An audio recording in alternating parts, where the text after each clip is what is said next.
Welcome back to another Raid Shadow Legends video with Blazing Corp. We are looking at Masteries today, but just before we get to there, we have our boosted summons right now and our Astralon fusion event going on. I have just built up a bunch of these champions and just finished my scrapper to get another Lodric here, so let's fuse him. Booyah! Get him. Hello, Lodric Falconheart. There it is. Good to see you. He is a fantastic champion. I do look forward to getting the 5th version of him. I have 3 right now. I'm going to build him up. Should be able to get this one later today. And then I do want to get a 5th one, so I do plan on kitting out another whole set of these because I do have Flailer, Bizzle, and Bullsmith. I have all these at 40, just need one more Scrapper, and I will have a 4th. And in the specific event right now, which is the, let me see where it is. I believe it's the Summon Rush event. You can get a Scrapper and you can get a Lodric. So I'm going for both of those right now. So we'll definitely be doing those to make sure. Ooh, only 24 hours left. So definitely be hitting this up and definitely want to get this. Hopefully we can get some of these skill tomes as well here and get this rocking and rolling. Now, my main conundrum is I really would love to get Molly Tankard here. I have Sandlash. I don't have either of these two. I know Crimson Helm is pretty good. Obviously, Krisk would be just end game, instantly make my team end game here. Him alone would carry me through a ton of content there, just with the amount of buffs and whatnot that he has. Molly Tankard is pretty fantastic control champion here. Attacks one enemy, damage increases by 50% of the target if the target's under an HP burn. Place the provoke on her A2, debuff on all enemies for 1 turn, has a 50% chance of placing a revoke debuff for 2 turns instead. Places a 30% reflect damage buff on this champion for 2 turns, so that's really strong. You can get that down to a 3-turn cooldown. Revives an ally with 50% and fills their turn meter by 50%. Place a block damage buff on that ally for 1 turn. Book that down to 4-turn cooldown. And then once we get to Ascension level 3, Rowdy Crowd fills the turn meters of all allies by 15% when this champion is hit. So that goes really well with the provoke that she's going to be provoking people. Fills the turn meters of all allies by 25% when this champion is hit by a boss. And that is booked down to 1 turn cooldown, or essentially always up, which is nice on that end. So kind of can't go wrong. I'm really close to having the Mercy system on the Sacreds, and I don't think I would mind pulling my Ancients right now. I don't know how close I am to getting the Legendary 200, but there's almost no harm in pulling those right now. So I'm going to give it a shot in a later video, because this video is not for that. Screw it, let's do some. Alright, so let's pull some Ancients. Let's do 10. Come on, Molly. Come on, Molly. Come on, Molly. Cage Breaker. Let's see. Give me that lightning. Give me that lightning. Okay, so pretty much have all of these. Yep, I have all of these already. So all of these guys will be food. Yeah, and I'll probably just double up on the cage breaker, get him into buff out his skills on that end. Let's get another one here. Come on. Blood Painter. Next one here. Ooh, okay, I guess we got Crimson Helm, so that's pretty nice. I don't have her, so this is the first time getting her. Attacks one enemy, has a 30% chance of placing a 50% decrease debuff for 1 turn based on attack and defense, so that's kind of nice. You can book that up to 50. That's actually not too bad, especially if you use her in a counterattack team for Clan Boss.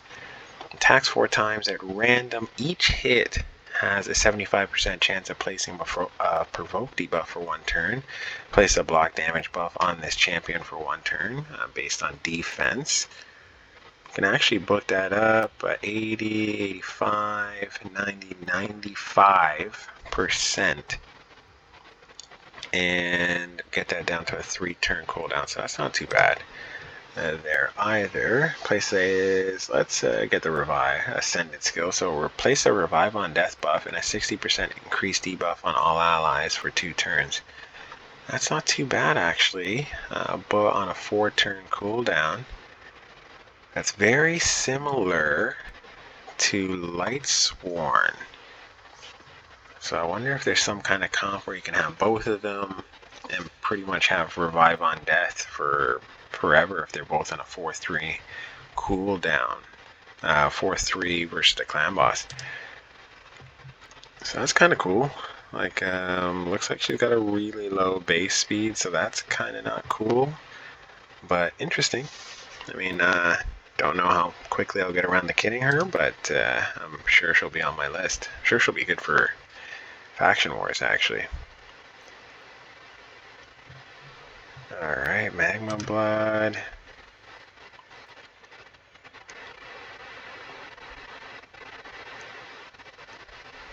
Okay, not bad. I could use some more Valerie to just get her maxed out, so not bad at all. Come on, get me some yellow. Just some really garbage heroes I'm seeing here.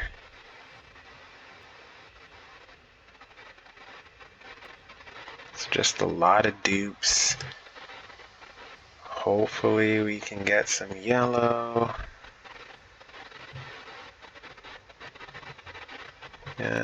Pounder. So just a lot of food. Come on, legendary. Hey, Apothecary, he's really good.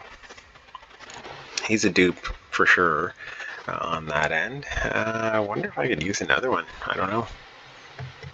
Maybe. Put him in the vault, maybe. Alright, so looks like we are done with that for now.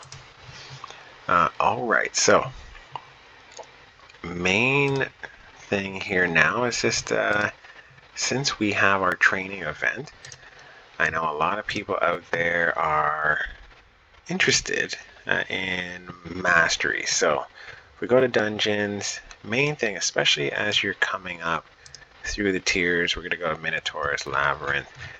Make sure as fast as you can. So your first initial champion, Kale, I did Ethel actually, and she's been really good for me. I've been using her even to today there.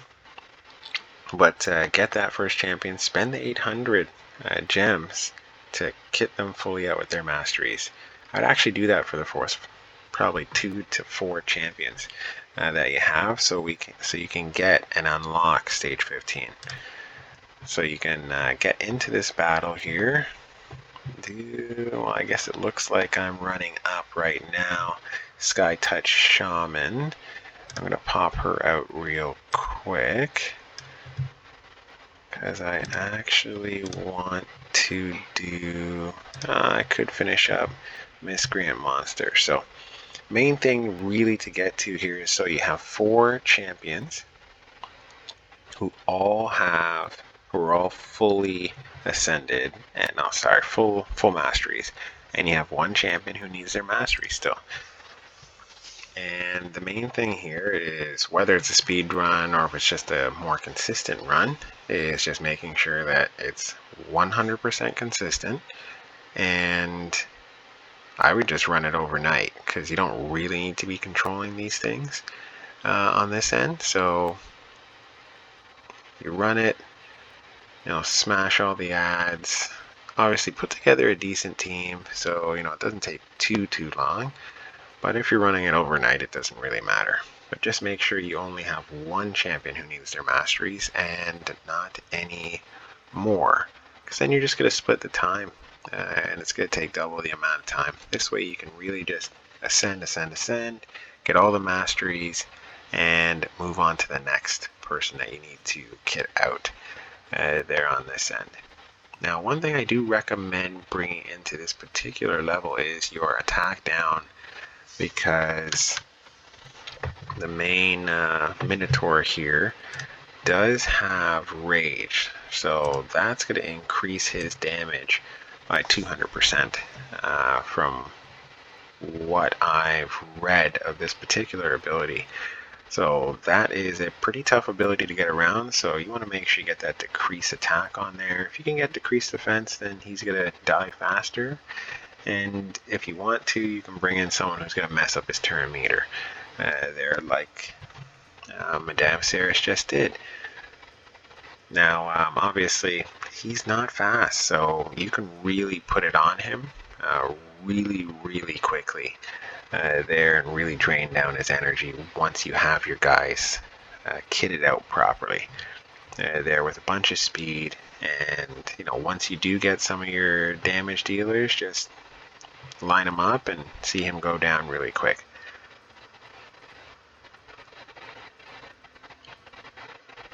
Alright, so exactly what I want to see. Short enough run. They're not my fastest ever, but minute 32, not bad. 7 mastery tomes, or whatever they're called. Still have a bunch. I don't have too much to go for Mystery Monster, but still a little bit left to go.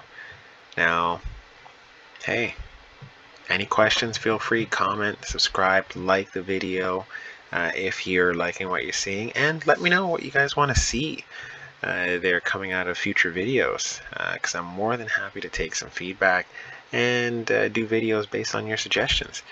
So you have a great day, guys. Stay safe out there, and don't forget, do all your challenges to make sure that you can finish all these events and whatnot, because Astralon is a beast.